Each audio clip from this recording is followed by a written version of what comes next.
Nous avons eu des retours de la part de certaines personnes qui m'ont appelé depuis la région parisienne pour nous fortifier, pour dire dis à tes chantres que vraiment, que Dieu les bénisse, et dis au pianiste que Dieu le bénisse, dis à la chantre que Dieu la bénisse aussi, et que vraiment vous assurez dans la louange et l'adoration. Bien aimé, vous voyez, on n'a pas besoin d'être forcément, c'est bien le nombre. Mais la Bible dit, l'heure vient où Dieu cherche de vrais adorateurs, qui adoreront l'Esprit en esprit et en vérité. Cela veut dire, qui adoreront le Père en esprit et en vérité, cela veut dire, il y a parfois des moments où des personnes qui peuvent adorer le Père, mais pas en vérité. Et pas en esprit. Ils adorent seulement des lèvres, mais l'esprit n'y est pas. Si Dieu apporte cette précision, c'est que bien aimé, même 2 ou 3, la Bible dit 2 ou 3, là où 2 ou 3 personnes sont réunies à mon nom, je suis au milieu. Et nous croyons que cet après-midi, le Seigneur est avec nous. Et cet enseignement encore, depuis le mois d'avril, nous avons commencé. Et le Saint-Esprit nous amène pendant ces 3 mois, 4 mois, le Saint-Esprit va nous conduire sur les enseignements qui vont toucher beaucoup le péché et la parole. C'est sur ce texte-là que le Saint-Esprit m'oriente, dans des enseignements qui vont beaucoup toucher le péché et la parole. Parce que tout ça, tu as tout ton nécessaire là-bas pour la Sainte Seine. Tout est dans le petit sac là-bas. Donc, alors, tu donnes, parce que tout ça, alors, tu as des micros là-bas, donne un micro aussi à Diane, quelque part là-bas, elle aussi, elle a, je ne sais pas c'est quel micro. Bon. Voilà, elle aussi, donnez-lui un micro. Et voilà. Ici, tout le monde participe à l'enseignement. Donc, bien aimé. Alors, le thème d'aujourd'hui, c'est quand vous désobéissez à Dieu, vous obéissez immédiatement à quelqu'un d'autre. Quand vous désobéissez à Dieu, vous obéissez immédiatement à quelqu'un d'autre. Alors, vous allez me prendre, maman tout seul, Deutéronome 28, à partir du verset 1. Et Diane, tu vas prendre Deutéronome 28 toujours, à partir du verset 15. Et quand je vous dirai de lire, vous allez lire. Bien aimé, pour vous qui nous suivez, aujourd'hui, le thème d'aujourd'hui c'est quand vous désobéissez à Dieu, vous obéissez immédiatement à quelqu'un d'autre. Voici un thème important. Voici un thème qui est très important. On parle de l'obéissance à Dieu.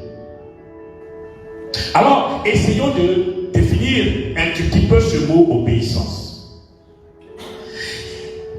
Dans mes recherches, alors, j'essaie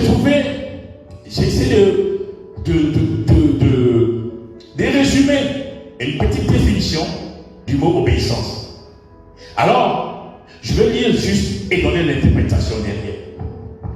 L'obéissance implique que nous nous conformions effectivement à l'ordre donné, que nous acceptions d'exécuter la volonté exprimée par l'autorité, parce que nous sommes intérieurement persuadés que cette volonté est bonne et conforme au commandement de Dieu, aux exigences de la morale et de la volonté. En d'autres termes, la Bible, puisque nous sommes dans le cadre spirituel, on parle de l'obéissance à Dieu.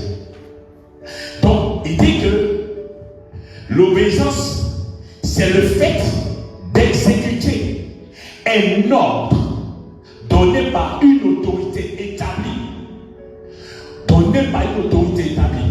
Il y a aussi l'obéissance aux parents, il y a l'obéissance à l'autorité. Mais nous allons, pour nous, ce qui nous concerne, on va toucher l'obéissance à l'autorité spirituelle, à l'autorité qui a créé le monde, qui a créé les cieux et la terre, à nous Dieu.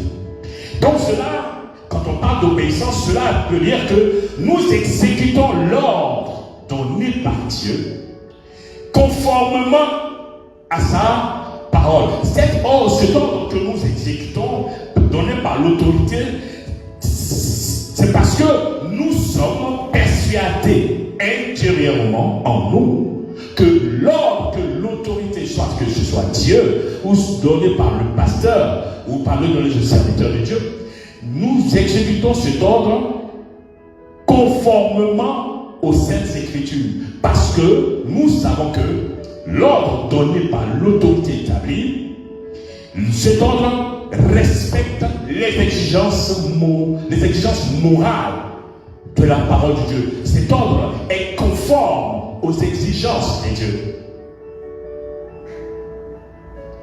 Donc, cela implique notre volonté. Parce que l'autorité peut donner de l'ordre. Il peut donner un ordre. Mais si cet ordre n'est pas conforme aux exigences établies par la parole de Dieu, aux exigences des Saintes Écritures, nous ne sommes pas obligés d'obéir à cet ordre. Mais nous restons tout de même soumis à l'autorité. Cela veut dire que tout ordre que l'autorité établie nous donne engage aussi notre volonté. Parce que tu ne pourras pas dire demain que tu as exécuté l'ordre donné par l'autorité parce qu'il est autorité établie. Non, l'autorité établie te donne un ordre, mais toi, en tant qu'enfant de Dieu, tu dois examiner si cet ordre est conforme aux exigences, conforme aux Saintes Écritures, va en conformité avec la parole de Dieu, va en conformité avec ce que Dieu attend de toi. Tu ne pourras pas exécuter un ordre venant d'une autorité et après, lorsqu'il y a un problème, tu diras j'ai exécuté l'ordre parce que lui m'a donné. Non. Nous ne sommes pas des robots. Même si le pasteur qui est l'autorité établie, il te donne un ordre, tu te dois d'examiner si l'ordre que le pasteur t'a donné, la demande qu'il a faite, est-ce que cette demande est conforme aux Saintes Écritures. En cela, nous obéissons à l'ordre. Nous obéissons à l'ordre, mais nous ne sommes pas obligés. Nous sommes soumis à l'autorité. Nous respectons l'autorité, mais nous ne sommes pas obligés d'exécuter l'ordre si cet ordre n'est pas en conformité avec la parole de Dieu. Donc, l'obéissance, c'est l'exécution à l'ordre donné par l'autorité établie sur toi. Pour nous, l'autorité établie, c'est Dieu. Et sur la terre, ce sont ses moyens. Mais dans le cadre de la famille, l'autorité établie, c'est le papa, c'est la maman. Et même si tes parents qui sont autorités, oui, parce que souvent, quand on parle d'autorité, les gens pensent qu'ils pensent tout de suite à l'autorité politique. Non. Quand on parle d'autorité, il faut prendre le mot dans sa globalité. Il y a l'autorité spirituelle, les hommes de Dieu, qui ont l'appel au ministère. Il y a l'autorité politique et administrative. Il y a l'autorité familiale, les parents, les arrière-parents. Il y a l'autorité professionnelle, le patron de la société. Vous voyez? Donc, quand on parle d'autorité, papa, maman, du l'instant où tu es un enfant, tu as une autorité familiale établie sur l'enfant. Ton patron, ton employeur est une autorité professionnelle. L'autorité politique aussi existe. L'autorité judiciaire existe. L'autorité spirituelle, les hommes de Dieu.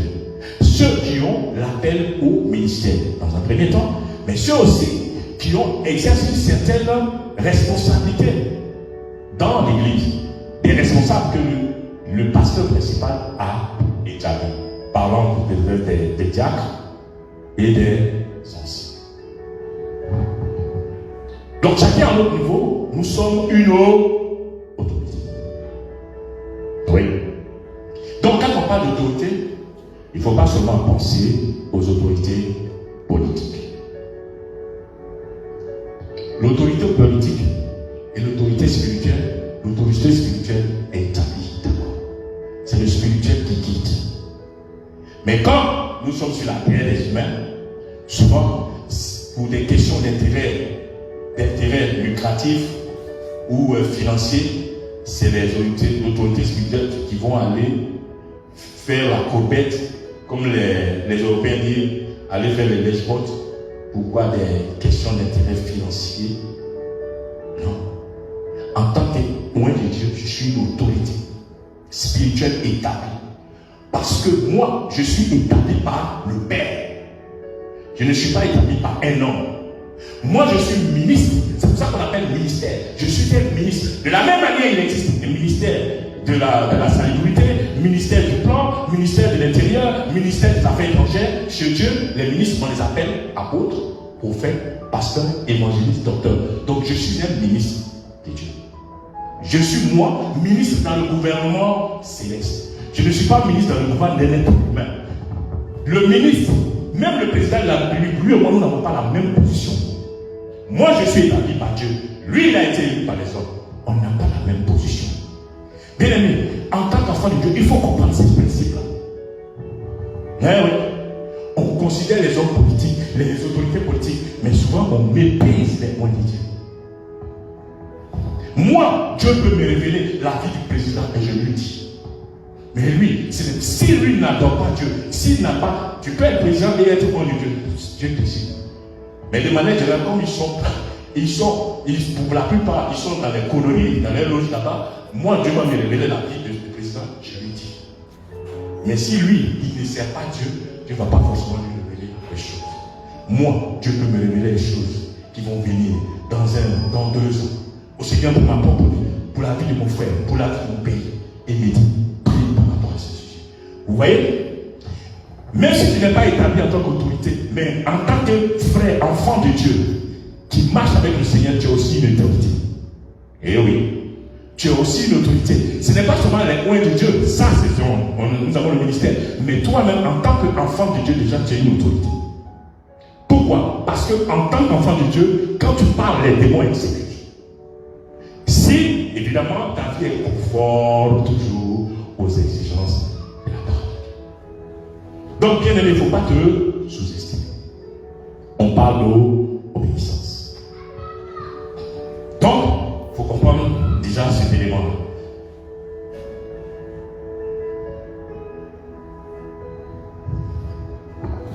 Le livre de Actes, chapitre 5 dit,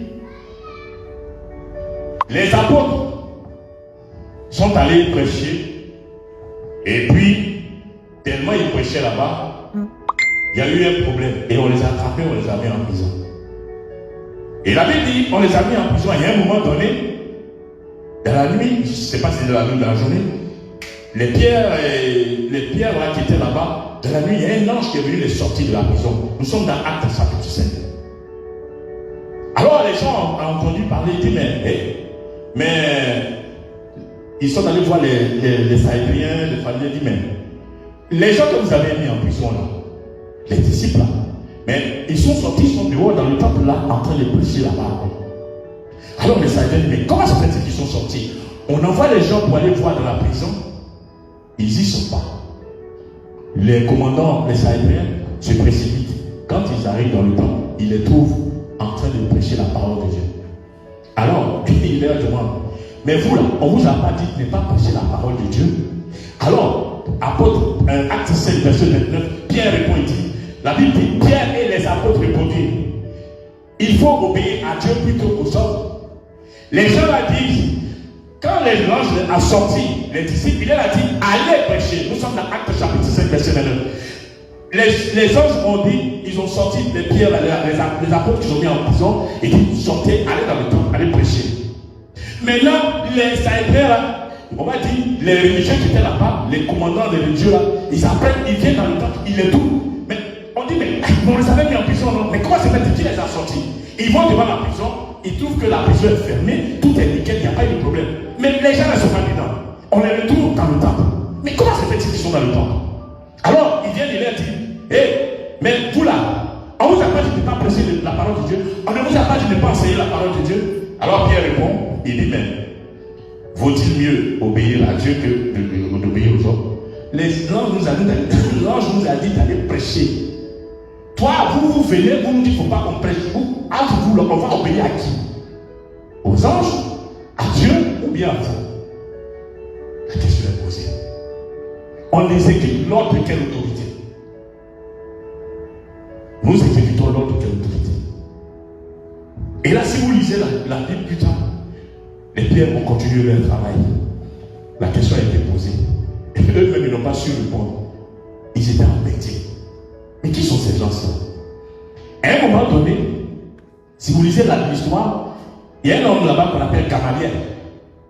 Les gens là voulaient le cafouiller encore. Alors Gamaliel, il lève, il dit, il appelle les gens là, il dit, sortez-moi les disciples là-bas. Ça a été la venue ici. Il dit, vous avez appris, il y a eu un problème ici là. Il y a eu des dégâts ici, des morts. On a eu une situation comme ça. Il y a eu une autre situation où il y a un monsieur qui est venu, qui a fait ça, et puis encore pareil, on a eu les mêmes choses. Il dit, les gens là, vous les voyez là, ne faites rien, laissez-les faire ce qu'ils ont à faire. Il dit, si ça vient de Dieu, vous ne pouvez rien contre ça. Si ça vient des hommes, ils vont s'étouffer tous ceux. Mais si ça vient de Dieu, attention à vous, peut-être que vous allez attirer la colère de Dieu sur lui. Laissez-les tranquilles comme ça, faire ce qu'ils ont à faire. La Bible dit, ils ont fermé leur bouche. Vaut-il mieux obéir à Dieu ou aux hommes? Bien aimé, on est en train de toucher l'obéissance à la parole. l'obéissance à l'autorité. Pourquoi le Saint-Esprit m'envoie pendant ces 3 mois sur les enseignements? Tous les enseignements que je vais donner pendant 3 mois, 4 mois vont toucher beaucoup le péché, la parole. Pourquoi? Nous sommes arrivés à une phase où il y a trop de dérives. Le monde a vraiment. Et le cœur de Dieu est blessé. Il dit, mais vous voyez, je vous ai dit, regardez, c'était vous. Mais si on ne parle pas, si on ne ramène pas, bien aimé, des frères en Christ même sont en train de se perdre. Quand vous entendez cette histoire de Dubaï qui prépare en ce moment-là, mais ce n'est pas seulement que les Baïs, il y a des chrétiens dedans. J'ai enseigné la semaine dernière. Un chrétien était forcément un enfant de Dieu. Ça choquait. Ce thème-là, quand j'ai donné, ça choquait. Depuis des hommes de Dieu qui m'ont appelé. Mais qu'est-ce que tu veux nous dire? L'enseignement est sur YouTube, j'ai partagé. C'était quand ils ont écouté, beaucoup ont dit, ah ouais, tu nous as interpellé sur quelque chose. Oui. Quand je vous enseigne, maman, à la fin, tu as bien compris, même toi-même tu as été troublé au départ quand j'ai donné ce thème. Même Pasteur Toussaint m'a appelé. Lui-même il était troublé par ce thème. Il y a un autre homme de Dieu, un prophète qui m'a appelé, un de mes amis. Lui aussi il a été troublé. Mais quand j'ai enseigné après, il a commencé. Toi-même tu étais choqué. Parce que je t'ai donné, on a vu des messages. Et il y a un passage de la Bible qui dit, c'est comme ça qu'on reconnaît les enfants de Dieu et les enfants du diable. Ce n'était pas moi qui l'ai écrit. Je n'ai fait que vous ressortir les textes. Ça a choqué.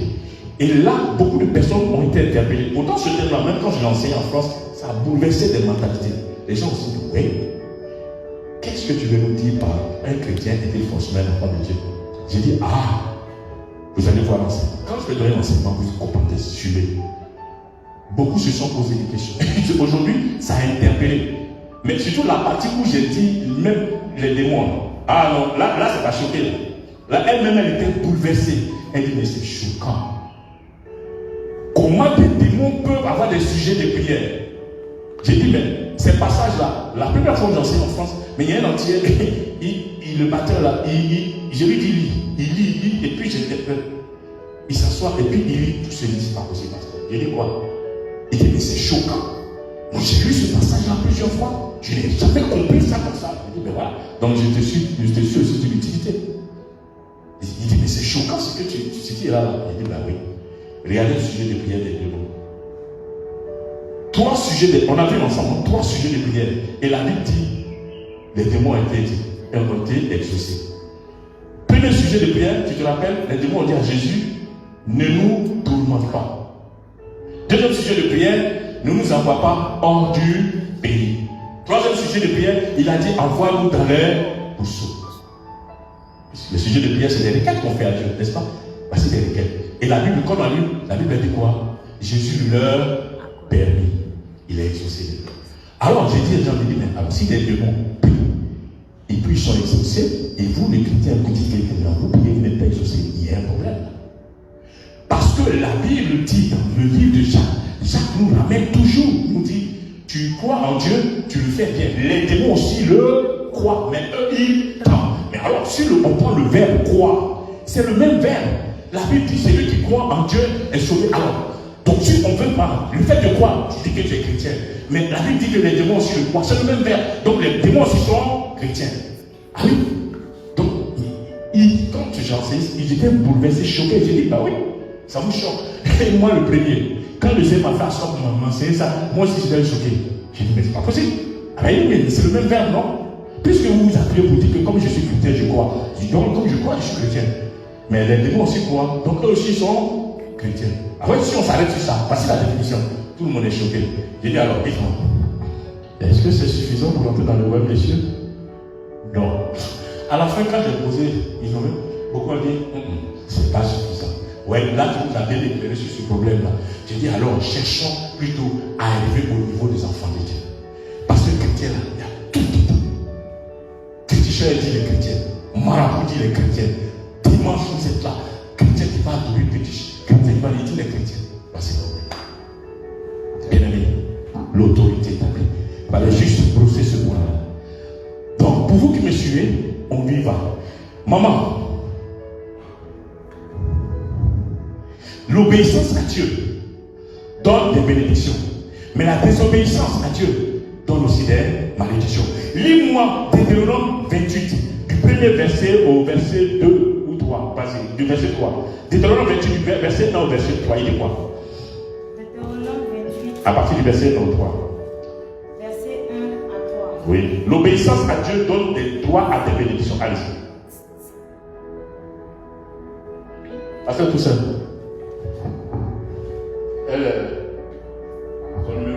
Son micro, c'est quel micro? Numéro 2. Si tu obéis à la voix de l'Éternel ton Dieu, en observant et en mettant en pratique tous ses commandements que je te prescris aujourd'hui, l'Éternel ton Dieu te donnera la supériorité sur toutes les nations de la terre. Voici toutes les bénédictions qui se répandront sur toi et qui seront ton partage lorsque tu obéiras à la voix de l'Éternel ton Dieu. Merci. Vous avez entendu? Si tu obéis à la voix de l'Éternel ton Dieu, en quoi? En faisant quoi? En observant et en mettant en pratique tous ses commandements. Si tu obéis à la voix, et il dit obéir à la voix en faisant quoi? En mettant en pratique, en observant. Il dit en observant, en mettant en pratique tous ces commandements. Il dit, je te prescris aujourd'hui, voici ce qui va arriver. Si tu obéis en observant, en exécutant, en mettant en pratique, en prenant en compte ce que Dieu a dit. D'accord? Maintenant, voici comment on désobéit à la parole de Dieu. Tiens, lis-moi Deutéronome 28, à partir du verset 15, il dit quoi? 15, 16, il dit quoi? Deutéronome 28, le verset 15 au verset 16, il dit quoi?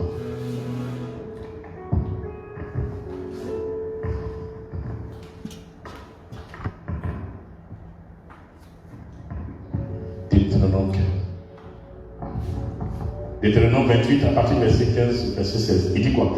Voici comment nous désobéissons à Dieu. Et la désobéissance à Dieu a ses malédictions. Allez-y.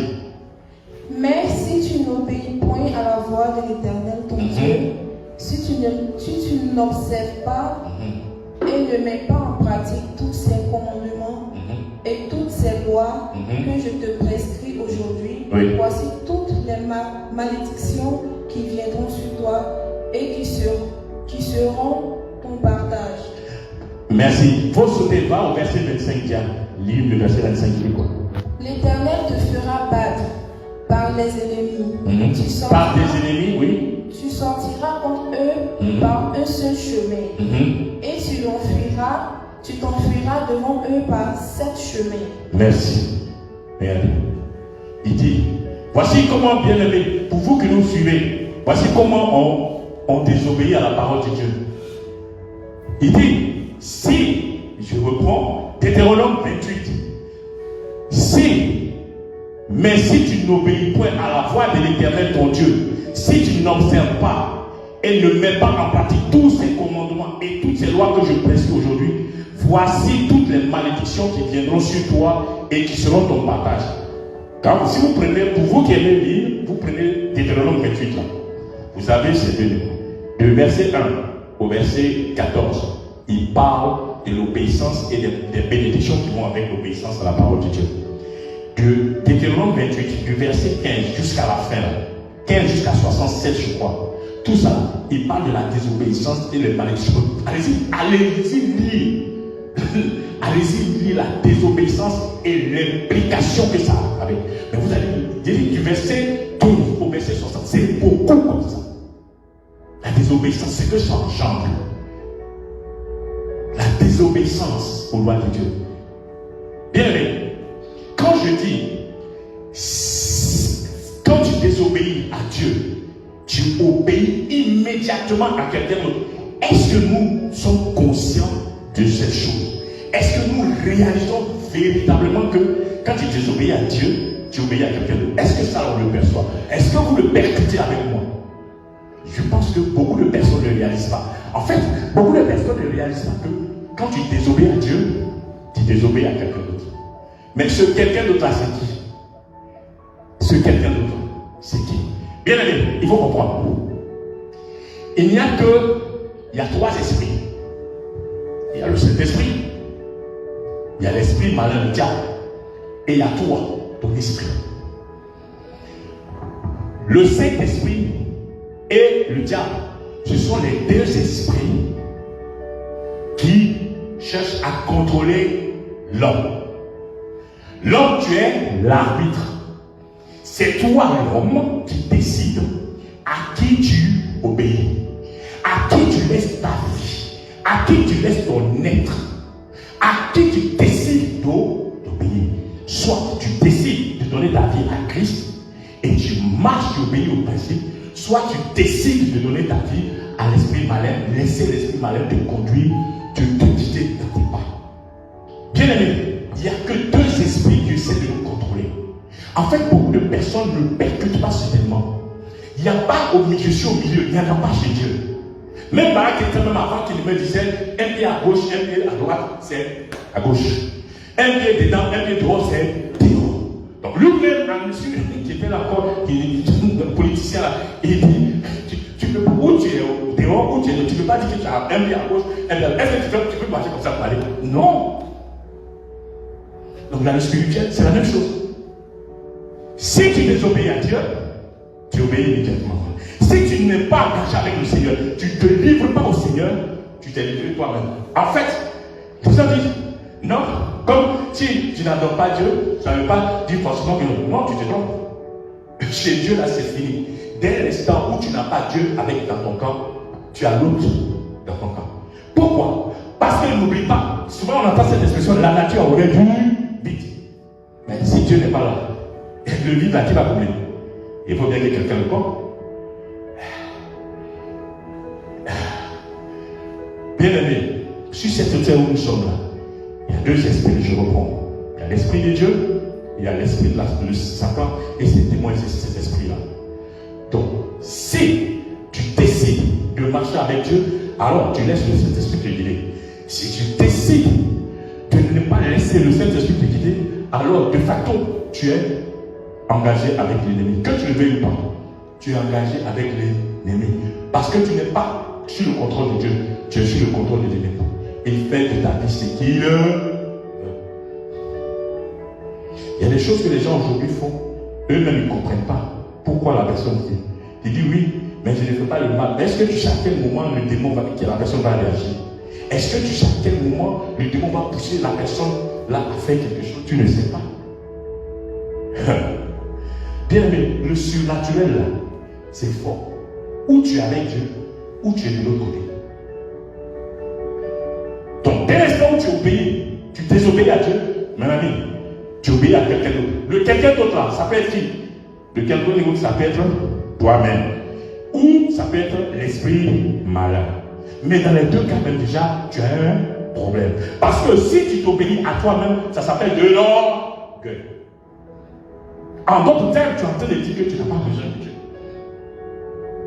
En d'autres termes, tu es en train de dire que tu n'as pas besoin de Dieu. Et que tu es tellement intelligent, tu t'auto-suffis, tu es tellement intelligent et ça. Mais mon ami, tu te trompes. Tu te trompes.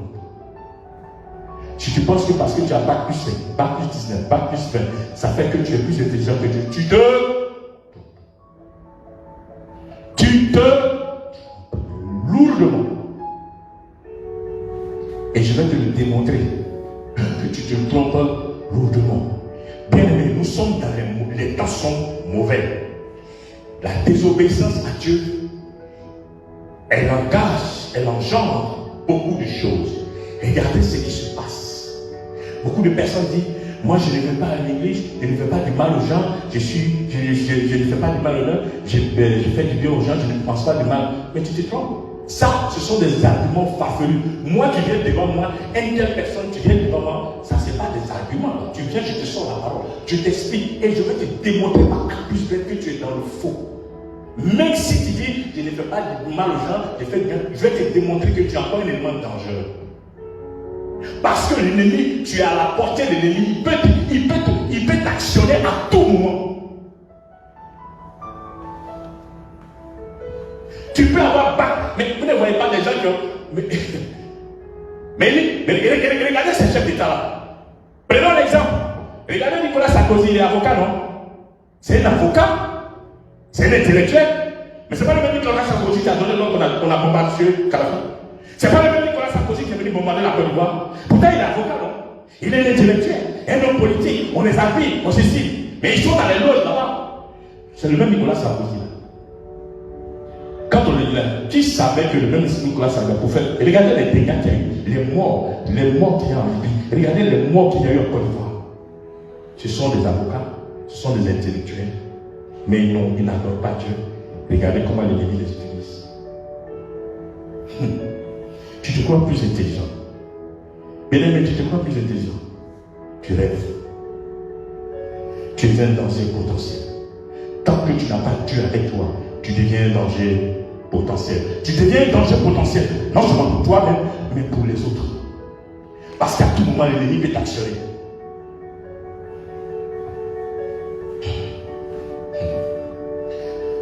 Partout où je passe, quand le Seigneur m'a dit, tu t'envoies, partout où je t'envoie, tu m'enseignes la parole, tu n'as rien à voir avec quelqu'un. Celui qui veut, il t'écoute, celui qui ne veut pas t'écouter, il ne t'écoute pas. Mais tu m'enseignes la parole, cette parole dont tu as soif. Bien aimé. Maman, tout c'est, prends-moi Romains 6. Et allez. Quand je dis qu'il y a deux types d'esprits qui vous contrôlent, maman tout c'est, prends-moi Romains 6, verset 16 à 18. Verset 16 à 18. Parce que tout ça, tu as ton micro, s'il te plaît. Alors, Diane, toi tu prépares 1 Corinthiens 3. Parce que tout ça, voici, il y a un micro ici, on a 4 micro-baladeurs, que chacun ait son micro, s'il vous plaît. Voilà, comme ça nous. Maman tout seul, toi tu prends Romains 6, verset 16 à 18. Diane, toi tu prends ton micro, 1 Corinthiens 3, tu prépares 1 Corinthiens 3, du verset 16 au verset 18. Parce que tout ça, toi tu prépares 1 Corinthiens 6, verset 15 au verset 16. Maman tout ça, lis-moi Romains 16, verset 16, Romains 6, verset 16 à 18. Bien aimé, je touche le point. Nous avons que deux esprits qui nous contrôlent. Maman tout ça, lit Romains 6, verset 16 à 18. Romains 6, 16 à 18. Oui. Ne savez-vous pas, quand vous livrant à quelqu'un comme esclave pour lui obéir, vous êtes esclave de celui à qui vous obéissez. Écoutez-moi ça. Écoutez-moi bien. Vous qui me suivez là, écoutez-moi bien. Écoutez bien ce que la maman a dit. Lis-moi un petit peu. Ne savez-vous pas, quand vous livrant à quelqu'un comme esclave pour lui obéir, oui. Vous êtes esclave de celui à qui vous obéissez. Soit du péché qui conduit à la mort, soit de l'obéissance qui conduit à la justice. Vous venez de comprendre là? Regardez, les deux esprits dont je parle. Soit du péché qui conduit à quoi? La mort. Et de quoi? L'obéissance qui conduit à où? À la justice. Regardez, la Bible vous parle de deux esprits. Les deux esprits dont le péché qui conduit à la mort. Le péché, ça touche à qui? L'autre. L'ennemi. Que vous appelez, on appelle le diable, Satan. Comme son nom là, peut-être ça vous fait peur. On va le prononcer, n'ayez pas peur. Il est vaincu. C'est quelqu'un qui est vaincu. C'est parce qu'il connaît.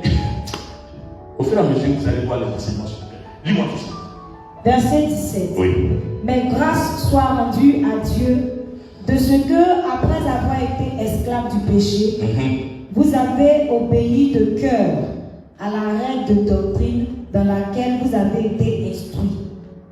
Verset 18.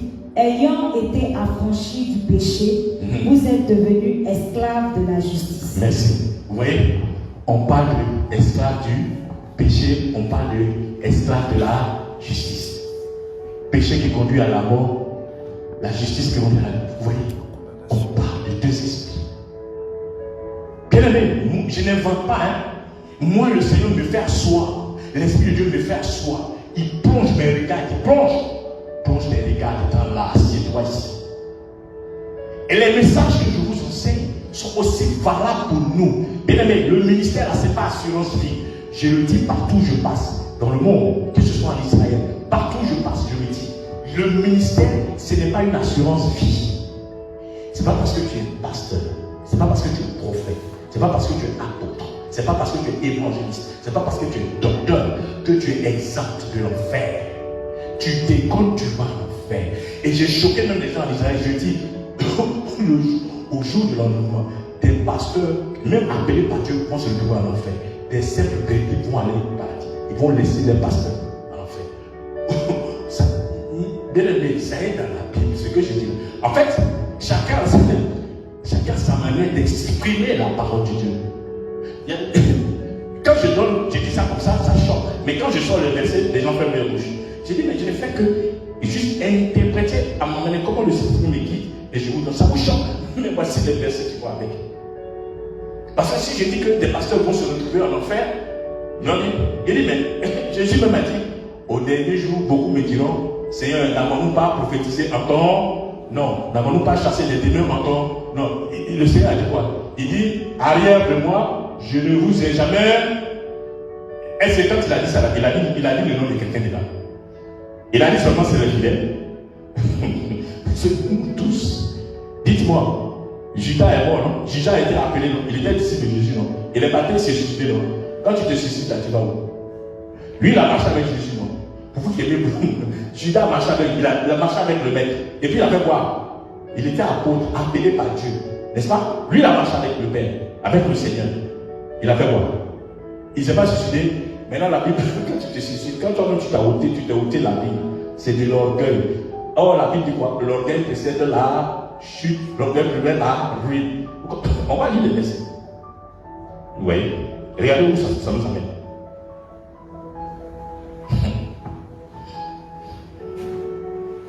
Ça vous choque.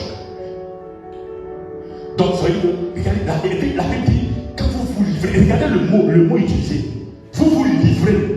Ça veut dire que le mot livrer, ça veut dire que tu te mets au service. Tu livres ta vie c'est terrible. Il dit, mais vous ne savez pas, quand vous livrez comme esclave pour lui au pays, vous êtes esclave. En fait, tu cèdes ta volonté.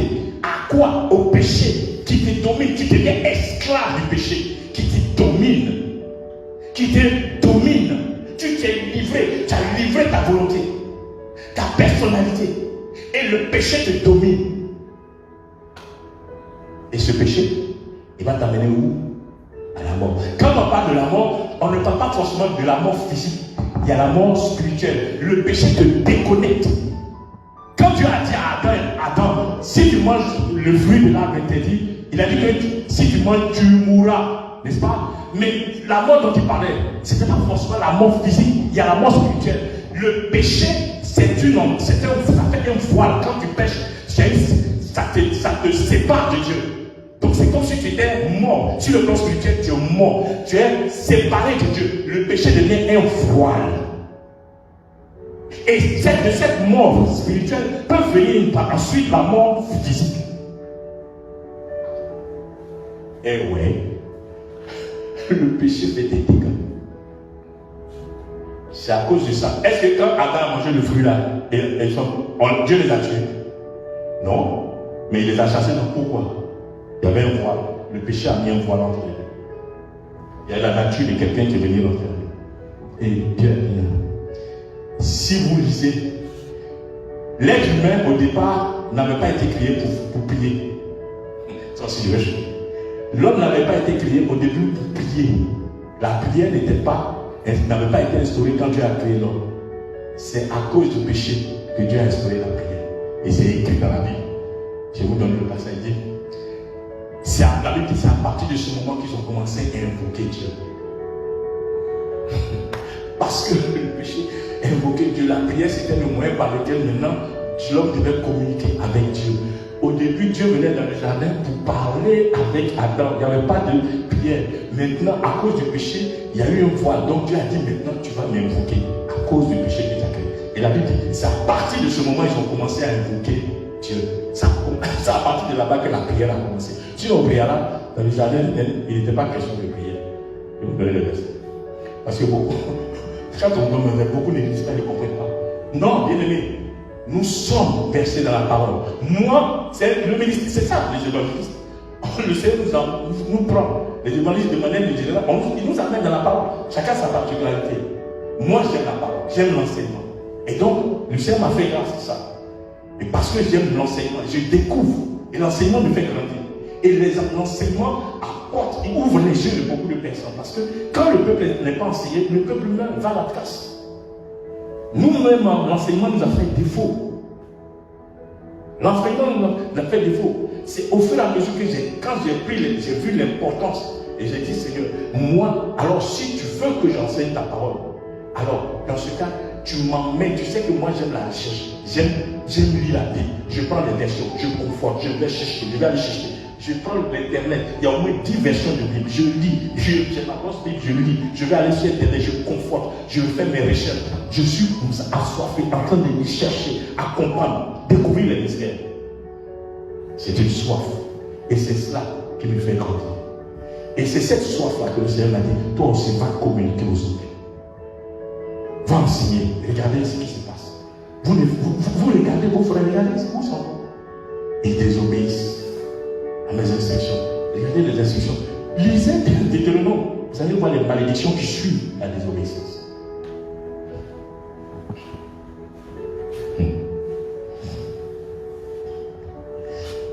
Lis-moi.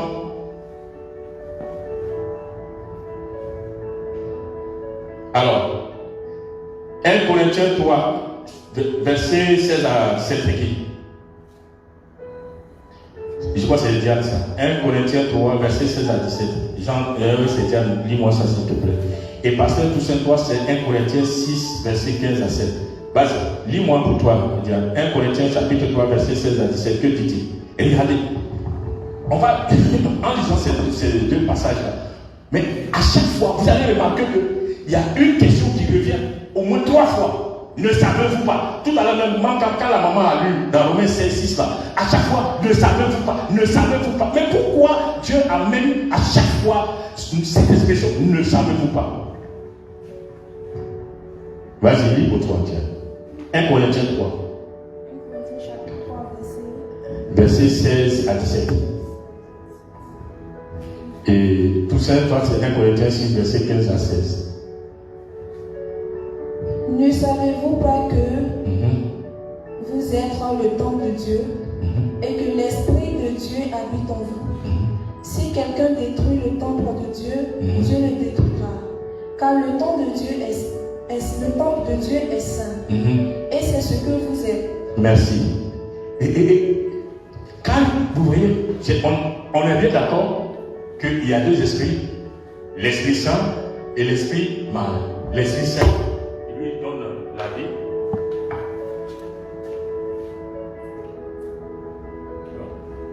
L'Esprit Saint, il donne la vie. L'Esprit Saint donne la vie, il y a un autre micro là-bas. Vous savez, non, c'est ça que je suis chargé. L'Esprit Saint, il donne la vie. L'Esprit Saint, il donne la vie, la justice. L'esprit diabolique, l'esprit satanique, lui, c'est la mort, c'est la chair, c'est tout ça. Mais regardez, elle lit. Parce que vous savez, il y a un autre micro là-bas, tu peux le prendre. Ah ouais, voilà, il y a 3 micros. Et vous voyez, et regardez le passage qu'elle lit. Elle dit là, elle commence par ne savez-vous pas? Une première fois. Parce qu'elle lit tout ça. Lis pour toi là aussi. 1 Corinthiens 6. 1 Corinthiens 6. Oui, c'est 15 à 16. Il dit quoi? Chapitre 6, verset 15 à 16. Ne savez-vous pas que vos corps sont les membres de Christ? Regardez, encore il pose la question. Ne savez-vous pas? Diane vient de lire, ne savez-vous pas? Elle aussi l'a lu, ne savez-vous pas? Vas-y, parce que tout ça aussi comment? Ne savez-vous pas? Vas-y. Prendrai-je donc les membres de Christ pour en faire les membres d'une prostituée? Verset 16. Loin de là. Ne savez-vous pas que celui qui s'attache à la femme prostituée est un seul corps avec elle?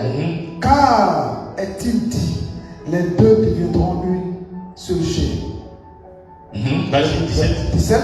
Mais celui qui s'attache au Seigneur est avec lui un seul esprit. Merci. Et regardez. Mais regardez tout ce que.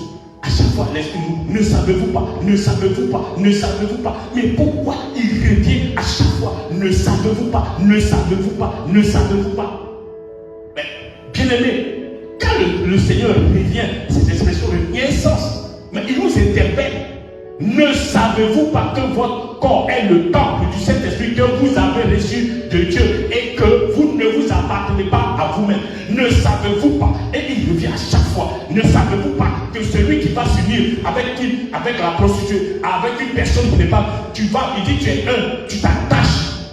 La Bible dit l'homme qui son père, sa mère s'attache à sa femme. Là encore, il devient donner ce chair. Et là, il dit celui qui va s'attacher à la prostituée, il ne dit pas une seule chair, il dit tu deviendrais un seul corps.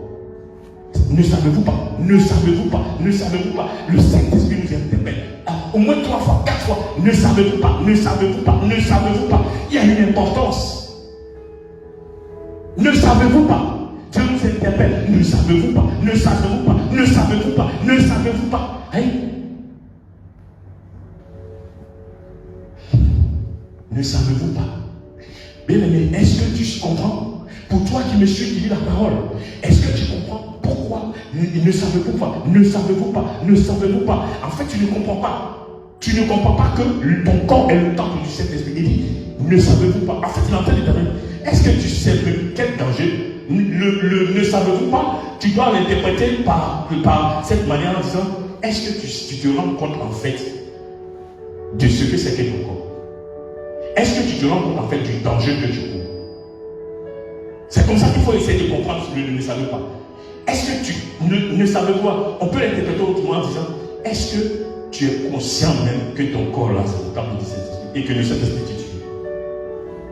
Il dit, ne savez-vous pas que votre corps est le temple du Saint-Esprit et que si tu détruis ton corps, le temple du Saint-Esprit va te détruire? En tant que tel, il est en train de te dire, est-ce que même tu es conscient même dans ta tête là que ton corps est le temple du Saint-Esprit? Quand tu es païen, tu ne sais pas, tu vis ta vie n'importe comment. Mais un enfant de Dieu, Dieu est en train de t'apprendre, il dit, mais est-ce que tu comprends? Tu comprends que ton corps qui est le temple, c'est là-bas que moi je vis. Et que le Saint-Esprit, là, la Bible dit, Jésus, lui, viendra vous baptiser de feu, de Saint-Esprit de feu. Est-ce que tu comprends que l'Esprit qui est dedans, il peut te tuer?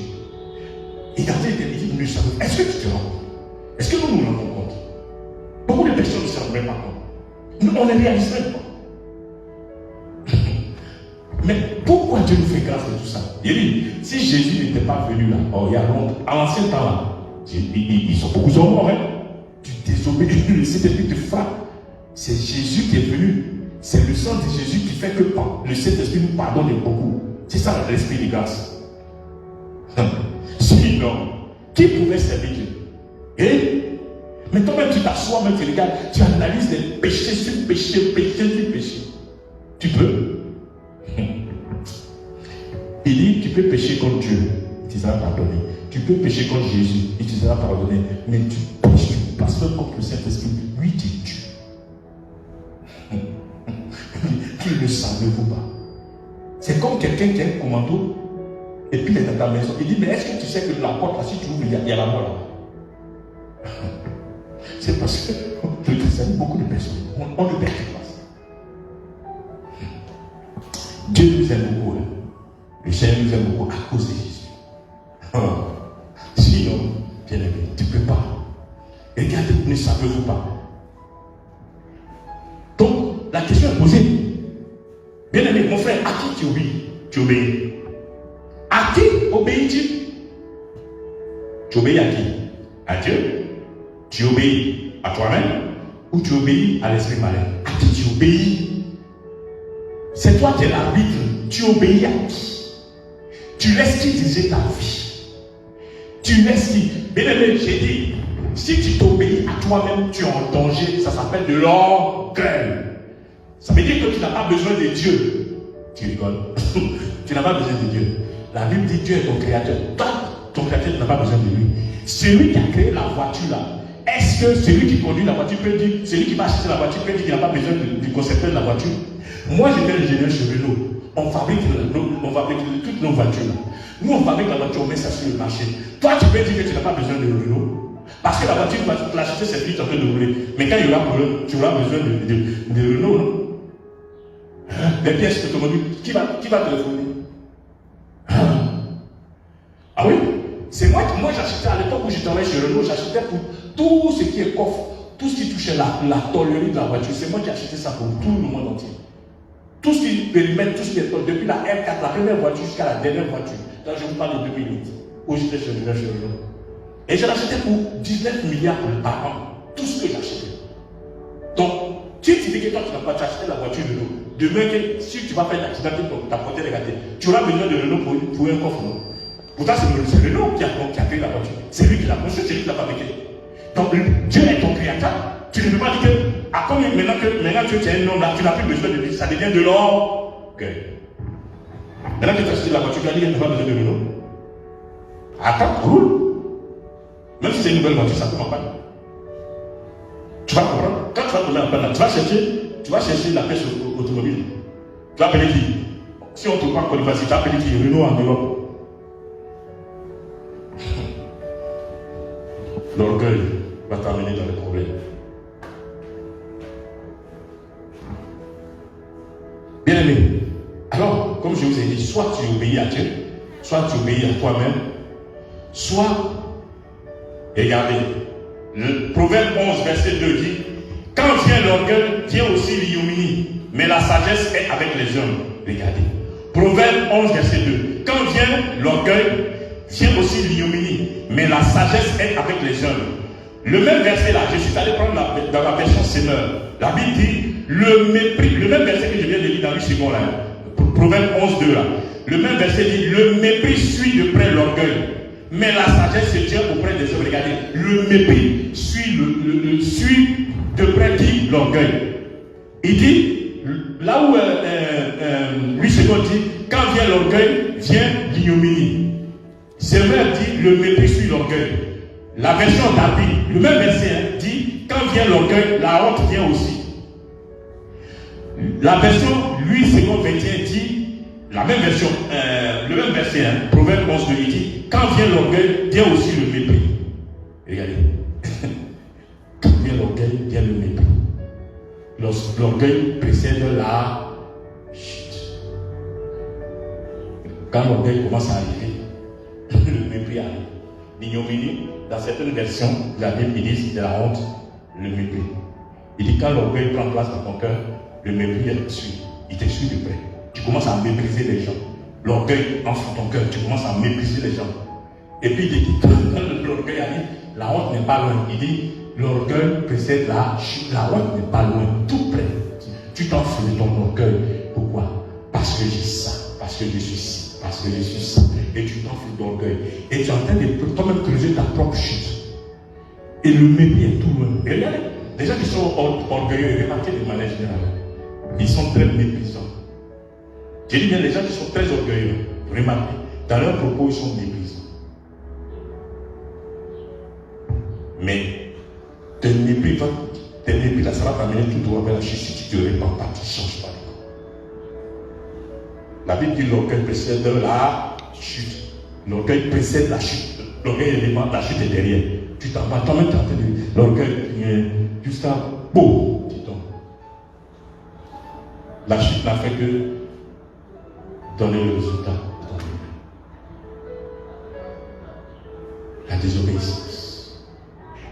Beaucoup de personnes ne perçoivent pas. Ils ne comprennent pas que quand tu désobéis à Dieu, tu es en train d'obéir à quelqu'un d'autre. Soit que tu t'obéis à toi-même, soit que tu obéis à l'ennemi.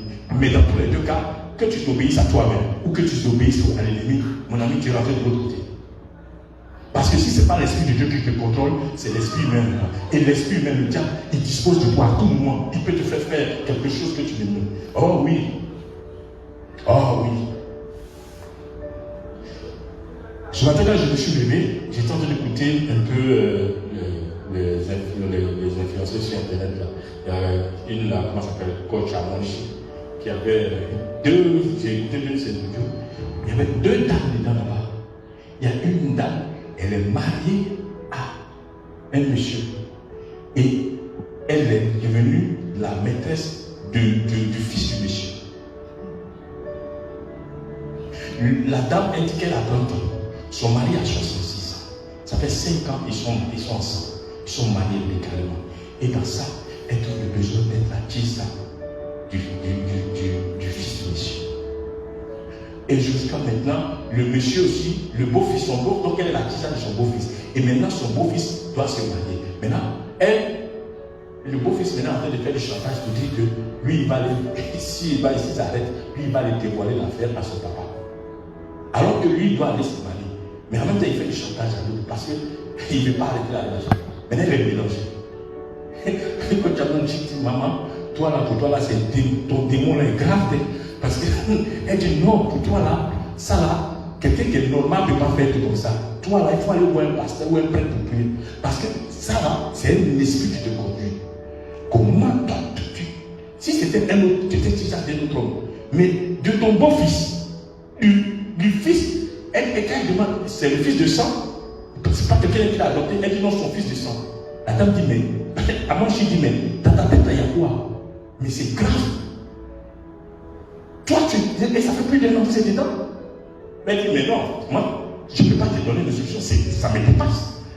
Ah, mais toi aussi, madame, tu es grave. Le fils de ton mari, tu es devenu ça qui ça?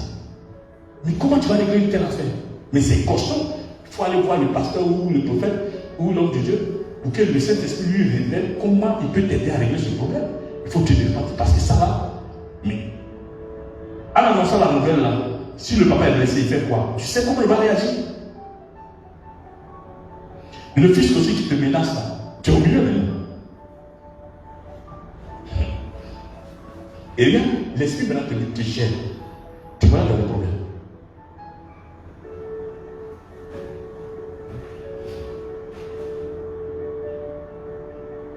Bien aimé. Deutéronome 17. Maman tout s'en prend. Deutéronome 17, verset 12 à 13. Ne vous inquiétez pas, on a encore une. Aujourd'hui, on va finir cette leçon. Je l'avais déjà dit. Donc, on a encore 30 heures. On a commencé à 14 heures. On aura que 2 heures et demie. Ne vous inquiétez pas. On a 14 heures. Il n'y a que 15h50. Maman, tout simplement, Deutéronome 17, verset 12 à 13. Et Diane, prends-moi Jean 14, verset 21 à 24. Pasteur Toussaint, tu me prépares Genèse 2. Genèse 2. Toi, tu me prépares Genèse 2. Donc, maman Toussaint, lis-moi. Regardez. Genèse 17, verset 12 à 13. Bien, mais ce passage-là, si l'orgueil te pousse à ne pas obéir à l'autorité, c'est la mort qui arrive.